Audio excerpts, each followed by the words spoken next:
Hello बच्चों, 10th class home science में lesson चल रहा था पर्यावरण एवं प्रदूषण का जनजीवन पर प्रभाव, जिसमें से आज का टॉपिक है ध्वनि प्रदूषण। देखते हैं ध्वनि प्रदूषण। वातावरण में विभिन्न प्रकार की ध्वनि उत्पन्न करने वाले यंत्रों से ध्वनि द्वारा शोर प्रदूषण होता है। मतलब वातावरण में विभिन्न प्रकार की ध्वनि उत्पन्न करने वाले जो यंत्र होते हैं उनसे उत्पन्न जो ध्वनि होती है उससे ही शोर प्रदूषण होता है। ध्वनि प्रदूषण ध्वनि कारखानों की मशीनों, लाउड स्पीकर, विमान, रेलगाड़ी, अन्य डीजल व पेट्रोल से चलने वाली मशीनों। जो ध्वनि प्रदूषण होता है वो किन किन चीज़ों से? कारखानों में चलने वाली मशीनों से, लाउड स्पीकर, विमान, रेलगाड़ी, अन्य डीजल व पेट्रोल से चलने वाली वाली मशीनें जैसे स्कूटर, कार, मोटर आदि से होती है। जो ध्वनि होती है वो किस किन से? कारखानों से, मशीनों से, लाउड स्पीकर से, विमान से, रेलगाड़ी से, अन्य डीजल व पेट्रोल से चलने वाली मशीनों से, या फिर स्कूटर, गाड़ी, कार, इस तरह से इनसे उत्पन्न होता है आदि से। इनसे निकलने वाली ध्वनि तरंगे वातावरण में ध्वनि प्रदूषण पैदा करती हैं, और इन्हीं से निकलने वाली जो ध्वनि तरंगे हैं उनसे ही वातावरण में ध्वनि प्रदूषण पैदा होता है। 40 डेसिबल से अधिक ध्वनि मनुष्य के लिए हानिकारक होती है। मतलब 40 डेसिबल से अधिक ध्वनि मनुष्य के लिए घातक होती है, बहुत ही हानिकारक होती है यदि 40 डेसिबल से अधिक आवाज़ का ज़्यादातर प्रयोग किया गया तो।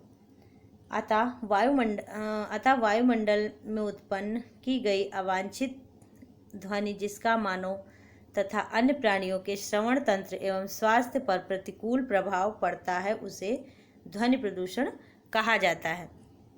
कहने का मतलब कि वातावरण में उत्पन्न की गई अवांछित ध्वनि जिसका मानव तथा अन्य प्राणियों के श्रवण तंत्र पर, जो अवांछित ध्वनि निकलती है वातावरण में उत्पन्न की गई अवांछित ध्वनि जो होती है उसका जो प्रभाव है जिसका मानव तथा अन्य प्राणियों के श्रवण तंत्र पर सीधा प्रभाव पड़ता है और एवं स्वास्थ्य पर प्रतिकूल प्रभाव पड़ता है, उसे ही ध्वनि प्रदूषण कहा जाता है।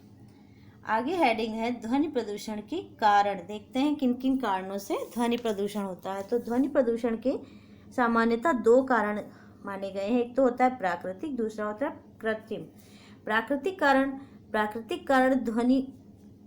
प्राकृतिक ध्वनि प्रदूषकों में बादलों की गड़गड़ाहट हो गई, बिजली की कड़क, भूकंप व ज्वालामुखियों से उत्पन्न ध्वनियाँ आती हैं।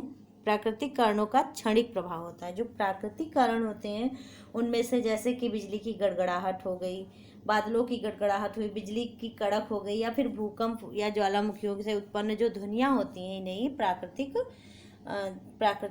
ध्वनि प्रदूषण कहा जाता है। और जिसमें से ये क्षणिक होते हैं, इनका प्रभाव क्षणिक होता है थोड़े समय के लिए। आगे है कृत्रिम कारण कौन कौन से होते हैं देखते हैं।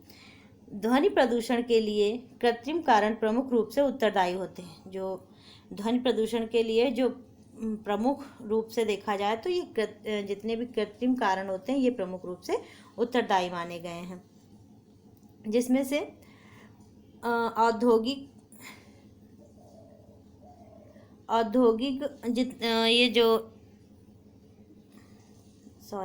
औद्योगिक मशीनों, परिवहन के साधनों, मनोरंजन के साधनों तथा सामाजिक क्रियाकलाप इनके प्रमुख स्रोत हैं। जो प्रमुख कारण है इसमें औद्योगिक मशीनें हो गई, परिवहन मतलब यातायात के जो साधन हो गए, या मनोरंजन के साधनों तथा सामाजिक क्रियाकलाप जो होते हैं इनके प्रमुख स्रोत हैं। जैसा कि आप इस चित्र के माध्यम से देख सकते हैं, जैसे नारेबाजी हुई, या फेरी वाला हुआ, या ध्वनि उत्पादक यंत्र हुए, तो इस तरह से, या कारखानों से निकले हुई मशीनों की आवाज़, ये सब ध्वनि प्रदूषण के कारण है। बच्चों जब आप ये लिखिएगा तो ये चित्र भी बनाना है आपको। फिर देखते हैं ध्वनि प्रदूषण के प्रभाव क्या क्या होते हैं। देखते हैं पहला है निरंतर शोर में रहने से मनुष्य की कार्य क्षमता घटती है। यदि निरंतर बराबर शोर में रहा जाए तो व्यक्ति की जो कार्य क्षमता है वो घट जाती है, कम हो जाती है, चिड़चिड़ापन उत्पन्न हो जाता है, मानसिक तनाव बढ़ता है, और व्यक्ति के मानसिक तनाव भी बढ़ जाता है यदि अधिक समय तक उसको शोर में रखा जाए। नेक्स्ट है ध्वनि। तीव्र ध्वनि से जंतुओं के हृदय, मस्तिष्क व यकृत को हानि पहुंचती है।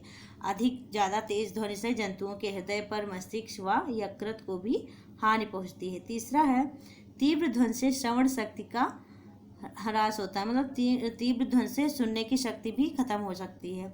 चौथा है तीव्र ध्वनि से पेड़ पौधों की वृद्धि रुक जाती है और अधिक तेज ध्वनि से जो पेड़ पौधे हैं उनकी भी वृद्धि रुक सकती है। पांचवा है शोर प्रदूषण से नींद नहीं आती।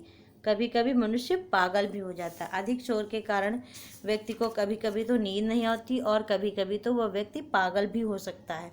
तो बच्चों, ये हुआ ध्वनि प्रदूषण के कारण और ध्वनि प्रदूषण के प्रभाव।